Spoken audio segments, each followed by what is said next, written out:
तो बच्चों इस वीडियो में डिस्कस करेंगे क्लास 9th सब्जेक्ट हिंदी के 3 पेपर को, जिसमें 2023-24 Hindi annual exam morning shift, 2023-24 Hindi annual exam evening shift, 2024-25 Hindi annual exam morning shift. 3 paper के कंप्लीट सॉल्यूशन को इसी वीडियो में डिस्कस करेंगे, 1 बाय 1 करके। ध्यान से देख लो, प्रैक्टिस कर लो। काफ़ी क्वेश्चन इसमें से सेम मिलेंगे, आपको ध्यान रखना, दोनों शिफ्ट में, मॉर्निंग प्लस इवनिंग दोनों में, ठीक है। तो ध्यान से सबसे पहले देख लो 2024-25 का मॉर्निंग शिफ्ट का कर रहे हैं हिंदी का एनुअल पेपर। इसके बाद में इवनिंग का करेंगे 2023-24, फिर 2023-24 मॉर्निंग का। तो सबसे पहले ध्यान से देखो इस पेपर के सॉल्यूशन को, ठीक है, फिर डिस्कस करेंगे बाकी के दो। तो स्टार्ट करते हैं, ध्यान से देखो, ठीक है। सबसे इम्पोर्टेंट अभी तक जितने पेपर आपके हुए हैं, दोनों शिफ्ट के, मॉर्निंग इवनिंग के, all subject optional answer upload है। कमेंट में प्लेलिस्ट की लिंक मिलेगी, देखकर अपने स्कोर चेक कर सकते हो कि आपने कितना राइट किया था, कितना रॉन्ग, तो कर लेना। सीधा आ जाओ क्वेश्चन पर। ध्यान से देखो, कंप्लीट पेपर का सॉल्यूशन इसी वीडियो में डिस्कस करेंगे, ठीक है। ध्यान से देखो, पहला क्वेश्चन खंडका का गद्यांश को पढ़कर आंसर देना है, ठीक है। तो गद्यांश को आप अच्छे से पढ़ लेना, ठीक है। ध्यान से देख लो गद्यांश को, डायरेक्ट आ जाओ क्वेश्चन पर, ठीक है। क्वेश्चन और आंसर साथ में देखो, प्रैक्टिस कर लो, ठीक है। ध्यान से देखो, पहला क्वेश्चन है असर्शन रीजन वाला। कथन कह रहा है कि यहाँ पर ध्यान से देखो, आज के समय में आधुनिक तकनीकी के बिना हमारा जीवन भी संभव नहीं है। बिल्कुल सही बात। कारण विज्ञान और प्रौद्योगिकी ने लोगों के जीवन को आसान, सरल और तेज बनाया, बिल्कुल सही। और यही कारण है कि हमारा जीवन आधुनिक तकनीकी के बिना संभव नहीं है। तो कारण, अब कथन की सही व्याख्या है तो सी लगाएंगे। कथन ए सही है और कारण आर कथन ए की सही व्याख्या है। दूसरा क्वेश्चन, देश के विकास और समृद्धि के लिए आवश्यक है। क्या आवश्यक है? कथन यहाँ से देखना है, विज्ञान जरूरी है, सही बात। धार्मिक आडंबरों की जरूरत नहीं है। प्रौद्योगिकी की, यह भी सही है। वैज्ञानिक बहिष्कार की, ये भी नहीं है। पहला और तीसरा सही है, तो यहाँ पर भी ऑप्शन सही होगा। कथन फर्स्ट और थर्ड सही है, ठीक है। आगे देखो ध्यान से, अगला क्वेश्चन मैचिंग करना है, ठीक है। यहाँ पर तो ध्यान से देखो, यहाँ पर है बुनियादी ढांचा, तो इसका होगा सड़क निर्माण, ठीक है ना, सेकंड से। इसके बाद में ऊर्जा निर्माण, तो इसका होगा सौर प्रकाश से, ठीक है, तीसरा। इसके बाद में तीसरा सूचना प्रौद्योगिकी, इसका होगा इंटरनेट से, ठीक है। तो इसके अकॉर्डिंग हमारा बी ऑप्शन सही हो जाएगा, ठीक है, बी वाला। अगला क्वेश्चन है आधुनिक उपकरणों की खोज से मनुष्य के जीवन पर क्या प्रभाव पड़ा है। तो मनुष्य के जीवन को आसान, सरल और तेज बना दिया है, ठीक है ना। अगला, मनुष्य के लिए विज्ञान और प्रौद्योगिकी के साथ साथ चलना आवश्यक क्यों है। तो आंसर है देश के उचित विकास और समृद्धि के लिए, ठीक है।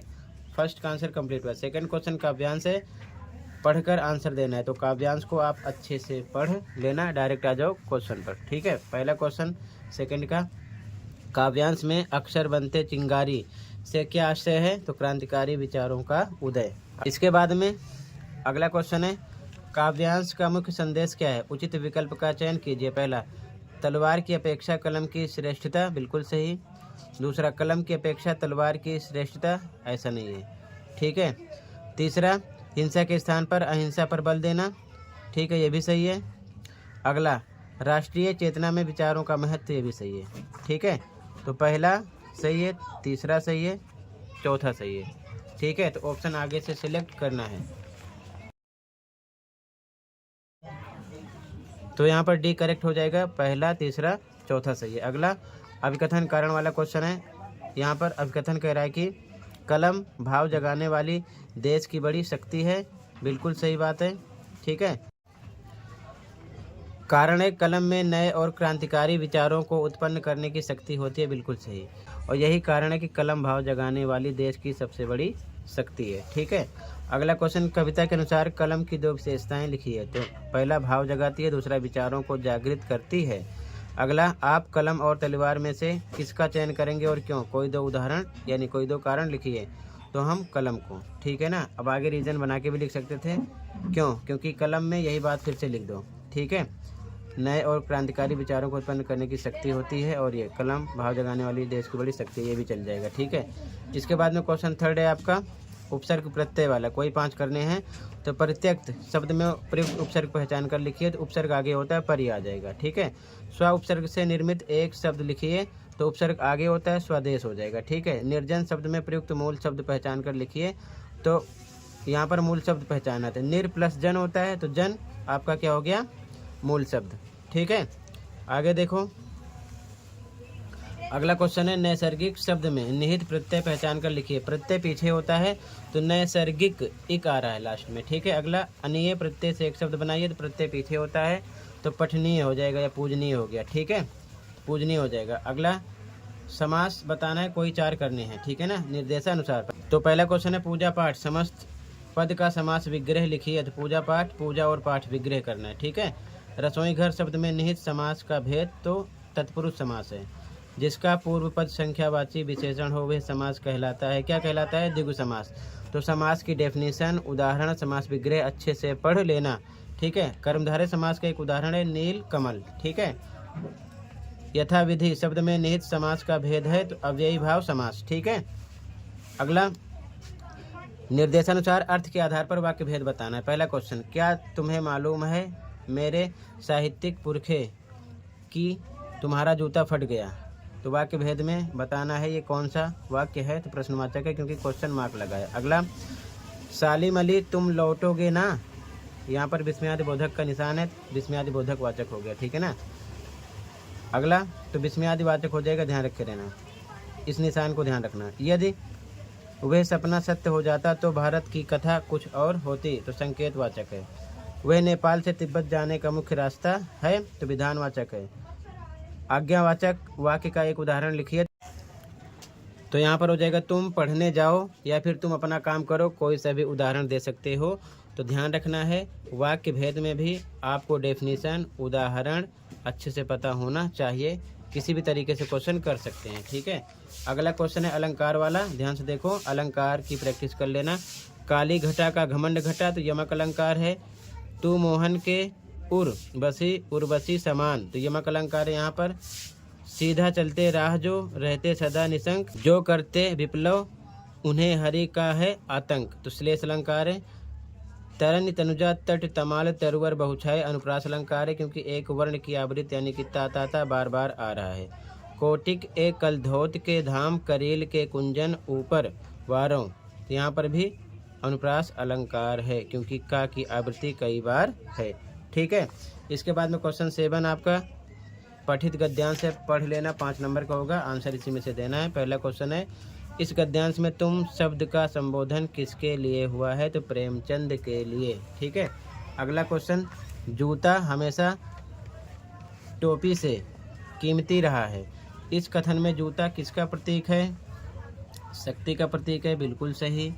ठीक है। मर्यादा का नहीं, मान सम्मान का नहीं। ठीक है। धन संपत्ति का बिल्कुल सही। तो यहाँ पर आपका शक्ति और धन संपत्ति यानी पहला और चौथा सही है, तो सी करेक्ट हो जाएगा। अगला अभिकथन कारण वाला क्वेश्चन है। अभिकथन, अब तो जूते की कीमत और बढ़ गई है और एक जूते पर 2500 टोपियाँ न्यौछावर होती हैं, बिल्कुल सही। ठीक है। कारण, अब व्यक्ति की पहचान उसकी धन संपत्ति से हो रही है तथा लोग व्यक्तिगत स्वार्थ के कारण अपने मान सम्मान को भी त्याग रहे हैं, बिल्कुल सही। यही कारण है जो इसकी व्याख्या कर रहा है, तो सी लगाएंगे। कथन ए सही है और कारण आर कथन ए की सही व्याख्या है। ठीक है। इसके बाद में अगला क्वेश्चन, लेखक को कौन सी बात सबसे ज़्यादा चुभ रही है, तो प्रेमचंद के जूते का फटा होना, भी करेक्ट है। अगला, तुम भी जूते और टोपी के आनुपातिक मूल्य के मारे हुए थे, कथन से क्या आशय है, तो बी करेक्ट है। प्रेमचंद ने समृद्धि पाने की अपेक्षा लेखन की मर्यादा पर विशेष बल दिया। इसके बाद में यहाँ पर गद्य पाठों पर आधारित क्वेश्चन आंसर है, 25 से 30 शब्दों में देने हैं। तो इसका आंसर मैं आपको अभी लास्ट में आंसर की में दिखाऊंगा। ठीक है। अभी पहले आप बाकी क्वेश्चन के आंसर देख लो। ठीक है ना। इसके बाद में क्वेश्चन नंबर 9 काव्यांश होगा, इसी के आधार पर आंसर देना होगा। सीधा आ जाओ क्वेश्चन पर। का क्वेश्चन, ब्रिटिश राज का गहना किसे कहा गया है, तो यहाँ पर ए करेक्ट हो जाएगा, हथकड़ियों को। ठीक है। आगे देखो ध्यान से। अगला क्वेश्चन था, ब्रिटिश शासन में स्वतंत्रता सेनानियों को किस प्रकार की यातनाएं दी जाती हैं, प्रस्तुत काव्यांश के आधार पर सही विकल्प का चयन कीजिए। तो पहला, हाथ पैरों में लोहे की बेड़ियों डाल दी जाती थी, बिल्कुल सही, बेड़ियाँ डाल दी जाती थी। ठीक है। अगला, बैलों के स्थान पर उनसे कोल्हू चलवाया जाता था, बिल्कुल सही। ठीक है। अगला, बड़े पत्थरों को गिट्टियों के रूप में तुड़वाया जाता था, बिल्कुल सही। अगला, भरपेट भोजन के साथ गहने दान किए जाते थे, गलत है। ठीक है, ऐसा नहीं होता था। तो फर्स्ट, सेकंड, थर्ड सही है, सी करेक्ट हो जाएगा। ठीक है। फिर से अभिकथन कारण वाला क्वेश्चन है। अभिकथन कह रहा है कि कवि के लिए लोहे की हथकड़ियाँ गहनों के समान हैं, बिल्कुल सही। कारण कह रहा है कवि के अनुसार देश की आज़ादी के लिए बेड़ियों का बंधन गौरव की बात है, बिल्कुल सही। यही कारण है कि कवि के लिए लोहे की हथकड़ियाँ गहने के समान हैं।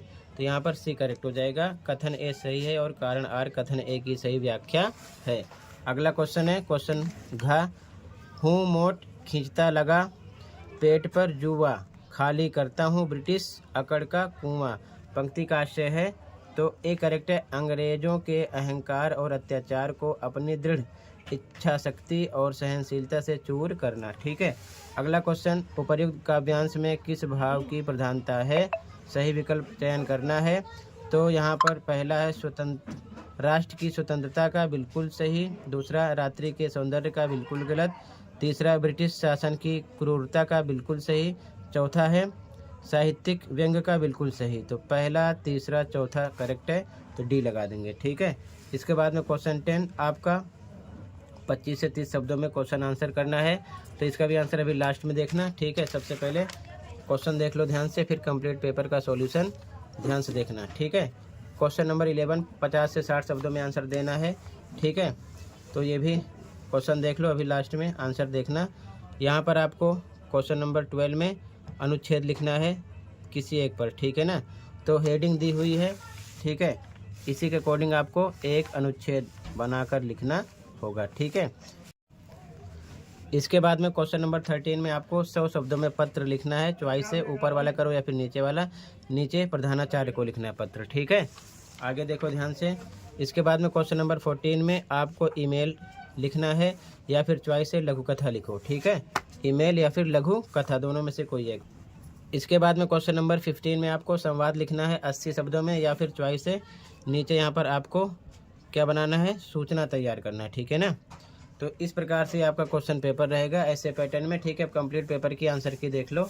ठीक है, ताकि प्रैक्टिस कर सको। तो ध्यान से देखो कंप्लीट पेपर की आंसर की। ठीक है। तो बच्चों ये आंसर की है इस पेपर की। ठीक है। ध्यान से देखते चलो सॉल्यूशन को और प्रैक्टिस कर लेना। ठीक है। ध्यान से देखो खंड का यहाँ से स्टार्ट है। जैसे कि फर्स्ट के का में सी ऑप्शन था, खा में बी, गा में बी, घा का आंसर है। इसी प्रकार देखते चलो। ठीक है। क्वेश्चन फर्स्ट के 5 का आंसर हो गया। आंसर सेकंड स्टार्ट हुआ, का, खा, गा, घा यहाँ पर मेंशन है, राइट आंसर लिखा है, देखते चलो। ठीक है। क्वेश्चन थर्ड का आंसर है का, खा का, गा का, घा का। ठीक है। इसी प्रकार क्वेश्चन 4 का आंसर है। इसी प्रकार देखते चलो, जो पेपर आपके हो जाते हैं उनका आंसर चैनल पर अपलोड हो जाता है, तो देखकर अपने स्कोर चेक कर लिया करो ताकि आपको पता लगे कि आप कितने स्कोर कर रहे हो। ठीक है। आंसर 5 कंप्लीट हुआ। आंसर नंबर 6 अलंकार है ये। ठीक है। ध्यान से देख लो, राइट आंसर लिखा है। ठीक है बच्चों। आंसर नंबर 7 स्टार्ट हुआ। ठीक है। का, खा, गा लाइन से लिखा है। ठीक है सबका आंसर। ध्यान से देखते चलो। आंसर नंबर 8 स्टार्ट हुआ यहाँ से, का आंसर है। ठीक है। खा का आंसर है। ठीक है बच्चों, ध्यान से देखते चलो। गा का आंसर है, क्वेश्चन आंसर जो था अभी। ठीक है। ये सभी पॉइंट हैं। घा का आंसर है।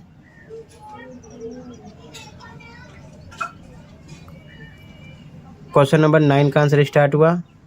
ठीक है। का, खा, गा, घा सबका आंसर मेंशन है, ध्यान से देख लो। ठीक है। क्वेश्चन नंबर 10 का आंसर स्टार्ट हुआ, का आंसर है। ठीक है। ये सभी पॉइंट हैं। ठीक है। खा का आंसर है, ध्यान से देखते चलो। ये सभी पॉइंट में लिखे गए हैं। ठीक है। इसके बाद में गा का आंसर है ये। ठीक है। घा का आंसर यहाँ से स्टार्ट हुआ है, ध्यान से देखते चलो। ठीक है, ये क्वेश्चन नंबर 11 स्टार्ट हो रहा है बच्चों यहाँ से। क्वेश्चन नंबर 11 में का आंसर है ये, ठीक है। क्वेश्चन का आंसर ये सभी पॉइंट हैं, ठीक है। क्वेश्चन नंबर 11 में का में, इसके बाद में ये खा का आंसर है, 11 में खा का आंसर है ये, ठीक है। ध्यान से देखते चलो, अच्छे से प्रैक्टिस कर लेना। इसी प्रकार सभी पेपर के सॉल्यूशन अपलोड हैं ऑफिशियल, ठीक है। तो अपने स्कोर चेक कर लिया करो। और ये गा का आंसर है 11 में, क्वेश्चन नंबर गा, उसका आंसर है खंड घा स्टार्ट हुआ, क्वेश्चन नंबर 12। तो यहाँ पर आंसर मेंशन नहीं है। अगर आपने भूमिका, विषय वस्तु, निष्कर्ष, भाषा, शुद्धता लिखा है सही से, तो इसी हिसाब से फॉर्मेट दिया गया है, आपको नंबर मिल जाएगा, ठीक है ना, 12, 13, 14 और क्वेश्चन नंबर 15 का, ठीक है। इसको अपने अकॉर्डिंग लिखना था। इसी प्रकार 15 में भी अगर आपने रचनात्मक प्रस्तुति, विषय वस्तु, भाषा, शुद्धता का ध्यान दिया है तो आपको मार्क्स मिल जाएगा, ठीक है। तो बच्चों ये पेपर कंप्लीट हो गया। अब ध्यान से देखो अगले पेपर के सॉल्यूशन को, ठीक है। तो बच्चों अब 2023-24 में पहले मॉर्निंग का देख लो, फिर इवनिंग का डिस्कस करेंगे। खंड आ, गद्यांश को पढ़कर आंसर देना है। तो गद्यांश को नहीं पढ़ेंगे, डायरेक्ट क्वेश्चन पे आ जाओ, ठीक है। फटाफट देख लो दोनों शिफ्ट के पेपर इसी वीडियो में, ठीक है। तो ध्यान से देखो, पहला क्वेश्चन था फर्स्ट का दोरा बजी एदलजी गीमी नियमों को लेकर क्या थे, कठोर थे, सी आंसर हो गया। अगला, दोराबजी एदलजी गीमी ने उच्च कक्षा के विद्यार्थियों के लिए डैश को अनिवार्य कर दिया था, किसको, खेलकूद को। पैराग्राफ आप पढ़ोगे तो समझ में आएगा, ठीक है। तो डायरेक्ट कंप्लीट देखते चलो। अगला क्वेश्चन था कथन एवं कारण वाला, ठीक है। कथन, गांधी जी कभी कसरत व क्रिकेट या फुटबॉल में नहीं गए थे, तो बिल्कुल सही। आगे ये कथन है, ये कारण है, ध्यान रखना, ठीक है। कारण है शर्मीले स्वभाव के गांधी जी कसरत व खेलों के लिए जाने से बचते थे, ठीक है। तो बिल्कुल सही, कारण कथन की व्याख्या भी है, इसीलिए ये कसरत व क्रिकेट या फुटबॉल में नहीं गए थे, ठीक है। तो यहाँ पर आपका सी ऑप्शन हो जाएगा। कथन ए सही और कारण आर, कथन ए की सही व्याख्या है, ठीक है। आगे देखो, अगला क्वेश्चन है दूसरे दिन गीमी साहब ने हाजिरी देखी तो गांधी जी गैर हाजिर पाए गए। गद्यांश में आए इस कथन के पक्ष में निम्नलिखित में से कौन सा या कौन से तर्क सही हैं। तो यहाँ पर आपका घड़ी न होने के कारण समय का अंदाजा नहीं हुआ, इसलिए गांधी जी स्कूल नहीं पहुँच पाए, यही सही है। बाकी स्कूल में उस दिन हाजिरी नहीं ली गई, ये भी गलत है। मूसलाधार बारिश के कारण गांधी जी स्कूल नहीं पहुंच पाए, ये भी गलत है। तो पहला सही है, तो यहाँ पर ए ऑप्शन होगा, एक सही है, ठीक है। अगला, पिताजी गांधी जी की सेवा कब चाहते थे, तो स्कूल के बाद, ठीक है। सेकंड क्वेश्चन काव्यांश होगा, पढ़ना है, आंसर इसी में से देना होगा, ठीक है। आगे देखो, तो काव्यांश को आप पढ़ लेना, डायरेक्ट क्वेश्चन पे आ जाओ। पहला क्वेश्चन है कवि इसी जन्म और इसी जीवन में क्या पाने का अभिलाषी है, तो मान, ठीक है। खा, कवि किस स्थान पर फूल खिलने की बात कर रहा है, तो जहां लड़ाई झगड़े हों। अगला, कारण अब कथन वाला क्वेश्चन है। कथन है विद्या की खेती करने को पूरा हिंदुस्तान मिलेगा, बिल्कुल सही। कथन ये नहीं है, कारण है ये, ठीक है। कवि को स्वतंत्रता मिलने के बाद जन जन में शिक्षा का प्रचार प्रसार होने का विश्वास है, बिल्कुल सही, और यही इसका कारण है, ठीक है। तो ये व्याख्या भी कर रहा है, तो यहाँ पर आपका सी हो जाएगा। कथन ए सही है और कारण आर, कथन ए की सही व्याख्या है, ठीक है। आगे, भारतीयों को उनका देश पूरी तरह वापस मिलेगा, कविता की पंक्ति डैश का आशय है, तो पूरा हिंदुस्तान मिलेगा, ठीक है। अगला, प्रस्तुत कविता किस भाव से ओतप्रोत है, तो देश प्रेम से, ठीक है। आगे देखो, ग्रामर पे आ जाओ, ठीक है। उपसर्ग प्रत्यय 5 करने हैं। प्रतिभावान में प्रत्यय बताइए, वान है। प्रत्यय कहाँ होता है, पीछे, ठीक है, तो वान है। अगला, असंख्य में कौन सा उपसर्ग है, उपसर्ग आगे होता है, आ। पहाड़ी शब्द से मूल शब्द और प्रत्यय अलग कीजिए, तो पहाड़ प्लस ई। कुमार्गी शब्द में उपसर्ग और प्रत्यय अलग कीजिए, तो को और ई, ठीक है। को उपसर्ग है और लास्ट में ई आ रहा है, बड़ी ई, ये प्रत्यय, प्रत्यय पीछे आता है, ठीक है। आगे देखो, मैचिंग करना है। अब ध्यान देखो यहाँ पर लड़कपन, तो इसका लास्ट में क्या आ गया, पन, पहला हो गया। भुलक्कड़, ठीक है, तो इसका हो गया अक्कड़। मनुष्यता, लास्ट में ता आ गया, प्रत्यय अलग करना है, ठीक है। ध्यान से देखो, पहले का पहला है, दूसरे का तीसरा है, ठीक है, तो दो से ही पहचान लेंगे। पहले का पहला, दूसरे का तीसरा इसमें आ रहा है, बाकी किसी में नहीं है, ठीक है, समझ गए। आगे देखो, यहाँ पर समास पर आधारित प्रश्न है। गुण दोष, समस्त पद का समास विग्रह होगा, गुण और दोष हो गया। शताब्दी शब्द में समास होगा द्विगु समास, ठीक है। जिस समस्त पद में पहला पद संख्या वाचक विशेषण हो उसे कहते हैं, तो उसे द्विगु समास कहते हैं। अब यहाँ पर मैचिंग करना है। कर्मधारय समास का उदाहरण है, तो कर्मधारय समास का चंद्रमुखी भी है और नीलकंठ भी है, 2 और 3 भी ऑप्शन हो जाएगा, ठीक है। आगे देखो, मैचिंग करना है। तिपहिया, तो इसका है द्विगु समास। चक्रपाणी, तो इसमें बहुब्रीहि समास है, तो पहले का तीसरा है, पहले का तीसरा इसमें है, दूसरे का पहला इसमें है, बाकी दूसरे में पहला किसी में नहीं है, तो ए ऑप्शन हो गया, ठीक है। बाकी जो बच रहा है उसका हो जाएगा, ठीक है। आगे देखो, यहाँ पर अर्थ की दृष्टि से वाक्य भेद वाला क्वेश्चन है।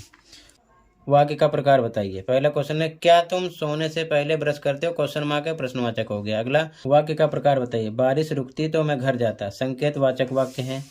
अगला, गीले कपड़े धूप में सुखा दो, इस वाक्य को निषेधात्मक वाक्य में लिखा जाएगा, तो गीले कपड़े धूप में मत सुखाओ, ठीक है।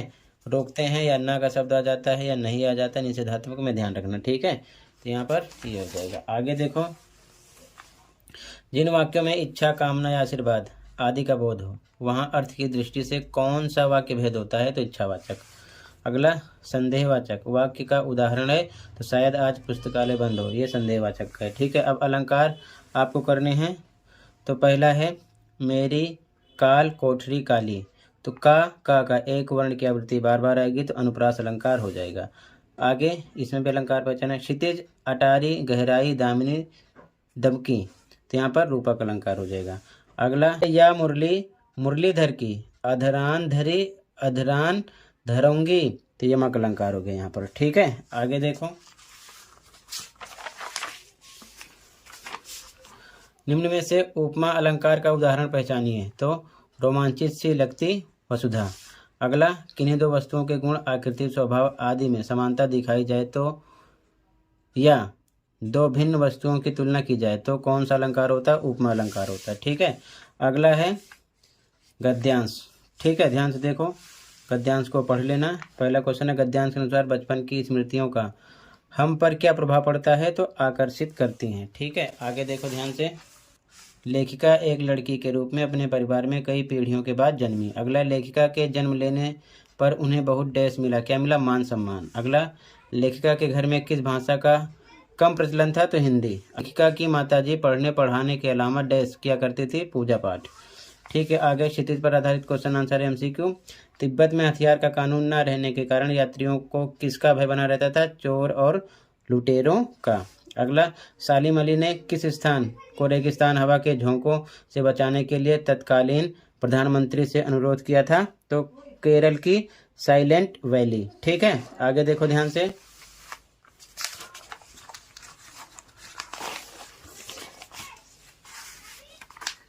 फिर से आगे अगला आपको पद्यांश मिलेगा, ठीक है, पढ़ लेना। सीधा क्वेश्चन पे आ जाओ। प्रस्तुत काव्यांश संबोधित है कोकिला को, ठीक है ना। अगला है, कवि के लिए हथकड़ियाँ गहने के समान है क्योंकि ये देश का प्रतीक है, तो देश प्रेम का। अगला, कवि ने कोल्हू के चर्रक चूं की तुलना की है, किससे, जीवन की तान से, ठीक है। आगे देखो, अगला है, कवि कैद में मिलने वाले अत्याचारों को सहकर क्या खत्म करना चाहता है, ब्रिटिश सरकार की अकड़। अगला क्वेश्चन है, प्रस्तुत कविता में कवि किस भूमिका में है, तो आंसर है कैदी। अगला है, क्षितिज पर आधारित क्वेश्चन आंसर। पहला क्वेश्चन, कबीर के अनुसार ऊंचे कुल का व्यक्ति भी निंदा योग्य है यदि वह क्या है, अच्छे कर्म ना करें। अगला, बच्चे काम पर जा रहे हैं, कविता के केंद्र में डैश की समस्या से पीड़ित बच्चे हैं, बाल श्रम, ठीक है। इसके बाद में आगे देख लो, ये जो क्वेश्चन है अभी मैं इनके भी आंसर दिखा दे रहा हूँ, ठीक है। तो सबसे पहले यहाँ से क्वेश्चन देख लो क्योंकि यहाँ से एमसीक्यू नहीं है, ठीक है। फिर मैं इसका आंसर दिखा दूंगा, फिर इवनिंग शिफ्ट का स्टार्ट करूँगा, ठीक है। तो ध्यान से देखो, सबसे पहले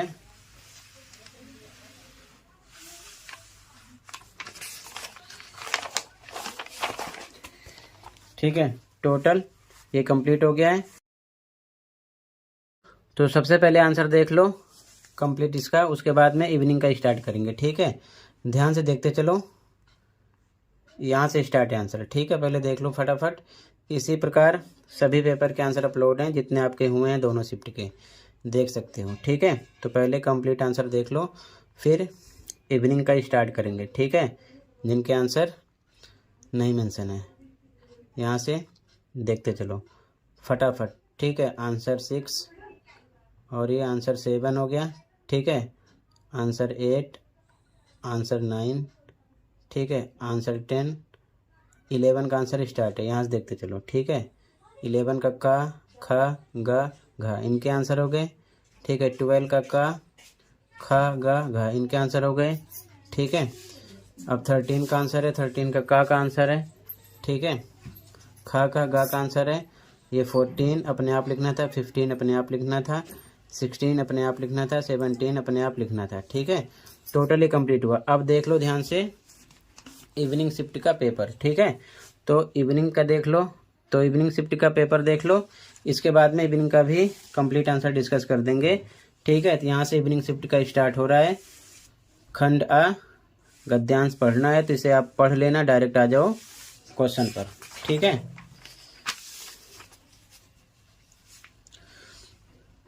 पहला क्वेश्चन है गद्यांश के अनुसार तिहरे संकट का कारण किसे माना गया?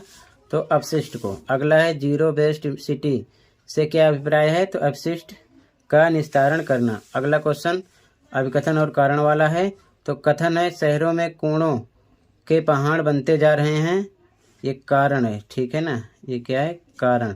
कारण है अपशिष्ट के निस्तारण का उचित प्रबंध नहीं है। ठीक है, तो ये बिल्कुल सही बात है, ये इसकी व्याख्या कर रहा है, तो यहाँ पर सी ऑप्शन हो जाएगा। ठीक है, क्लियर है? ऐसा ही है। आगे देखो ध्यान से, अगला क्वेश्चन है कचरे के निस्तारण का उचित तरीका क्या है?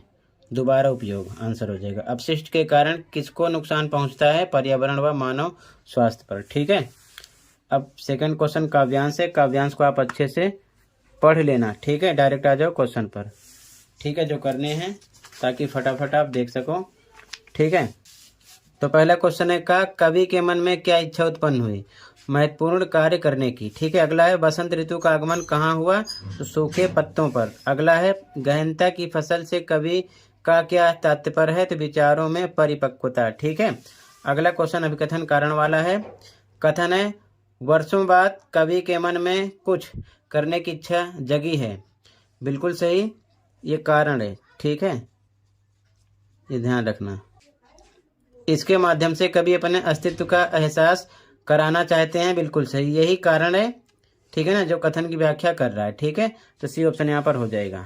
कथन ए सही है और कारण आर कथन ए की सही व्याख्या है। ठीक है, आगे देखो, कितने दिनों बाद कवि को कुछ करने का विचार मन में आया? वर्षों बाद। अगला देखो उपसर्ग प्रत्यय वाला, उन्नति शब्द में उपसर्ग बताइए? तो उत। ठीक है, अगला व्यापारिक शब्द में प्रत्यय बताइए? एक, प्रत्यय लास्ट में आता है।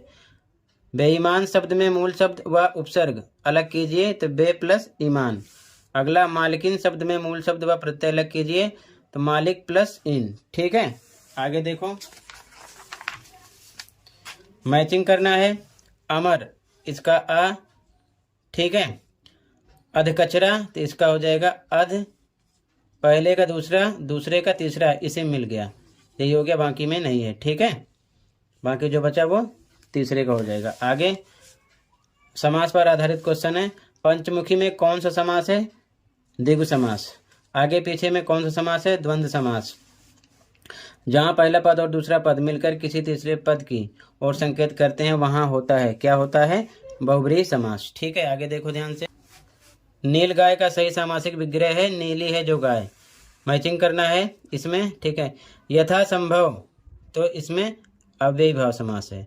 राजकुमार तत्पुरुष समास है। चौराहा द्विगु समास है। आमने सामने आंसर है, ये हो गया। ठीक है, आगे देखो, अर्थ की दृष्टि से वाक्य भेद है। पहला क्वेश्चन है निम्न वाक्यों में विधानवाचक वाक्य बताइए? तो कल मेरे कुछ दोस्त आएंगे, ये है। ठीक है ना, अगला वाक्य का प्रकार बताइए। बच्चे आज स्कूल नहीं जाएंगे, तो निषेधात्मक, क्योंकि इसमें नहीं शब्द आ गया। ठीक है, आगे देखो। वाक्य का प्रकार बताइए। अरे विस्मयादि बोधक का चिन्ह है, तुम आ गए, तो विस्मयादि बोधक वाक्य हो गया। ठीक है, ये निशान मिलेगा आपको। मुसाफिर अपनी मंजिल पर पहुंच चुका होगा, वाक्य का भेद है संदेहवाचक। अगला, ये पत्र आज ही भेज देना, इसमें आज्ञावाचक है। ठीक है, अगला अलंकार वाला है। कालिंदी कुल कदम की डारन में कौन सा अलंकार है? अनुप्रास अलंकार। का बार बार आ रहा है, क्योंकि एक शब्द की आवृत्ति बार बार होती है, तो यहाँ पर का बार बार है। ठीक है, कर का मन का डारिके, मन का फेर, पंक्ति में अलंकार है, यमक अलंकार है। ठीक है, आगे देखो। अगला निम्नलिखित में से काव्य पंक्ति में उपमा अलंकार है, तो 3 बेर खाती थी, वो 3 बेर खाती है।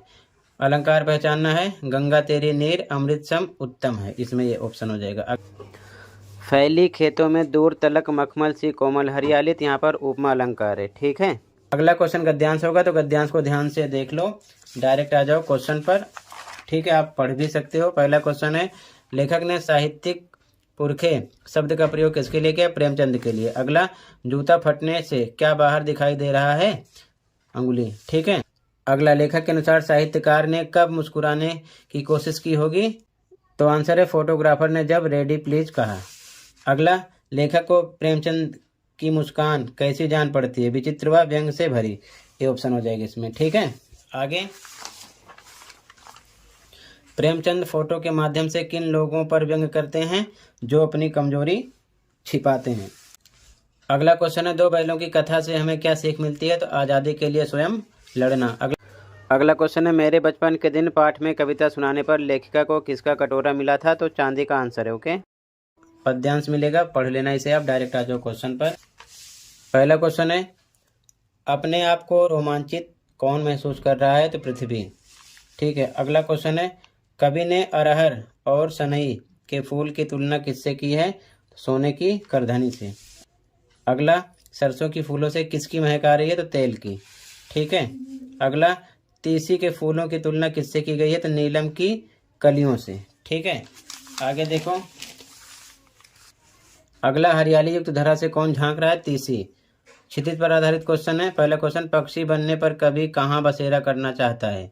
रसखान के सवैये के आधार पर लिखिए, तो यमुना नदी के किनारे कदम के पेड़ पर आंसर है। अगला क्वेश्चन, मेघों के आगे कौन नाचती गाती हुई चल रही है? तो हवा। ठीक है, अब इसके बाद में आगे क्वेश्चन आंसर है। ठीक है, पहले क्वेश्चन देख लो, फिर इनके आंसर भी दिखा दूंगा अभी आपको मैं। ठीक है, यहाँ से तो क्वेश्चन देख लो पहले, फिर कंप्लीट आंसर दिखा दूंगा। ठीक है, ध्यान से देख लो। ठीक है, इसके बाद कंप्लीट आंसर दिखा देंगे, अच्छे से प्रैक्टिस कर लेना। ठीक है,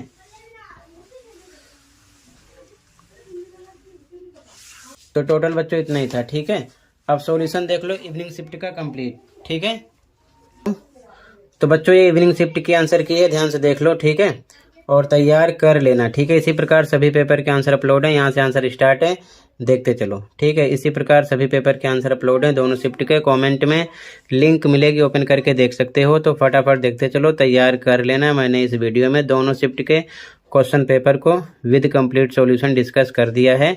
ग्रामर के क्वेश्चन मिल सकते हैं आपको काफ़ी इसमें से। ठीक है, तो अच्छे से प्रैक्टिस कर लो। ठीक है, ध्यान से देखते चलो, तो ध्यान से देखते चलो। ये आंसर नंबर 6 है। 6 में फर्स्ट सेकंड यानी का खा गा घा अंग्या का आंसर है। ठीक है, 6 में। ये आंसर नंबर 7 है। का खा गा घा और अंग्या का आंसर है। आंसर नंबर 8 का आंसर, खा का आंसर। आंसर नंबर 9 है का खा का गा का, यहाँ पर जो भी ऑप्शन करेक्ट है लिखा है। ठीक है, उसके बाद में आंसर नंबर 10 है का खा का आंसर है। फिर आंसर नंबर 11 है का खा का गा का घा का। फिर आंसर नंबर 12 का आंसर, खा का आंसर, गा का आंसर। ठीक है, और ये घा का आंसर। फिर आंसर नंबर 13 का आंसर, खा का आंसर, गा का आंसर। आंसर नंबर 14 इसमें आंसर नहीं लिखा गया, सेम। 15 16 में भी सेम है। बाकी प्रस्तुति, भाषा, विषय वस्तु के कितने मार्क्स मिलेंगे यहाँ पर मेंशन किया गया है। ठीक है, तो इसे अपने आप लिखना था, अपने अकॉर्डिंग अलग अलग सबका हो सकता था टॉपिक के हिसाब से। ठीक है, तो ये कंप्लीट हुआ। ओके।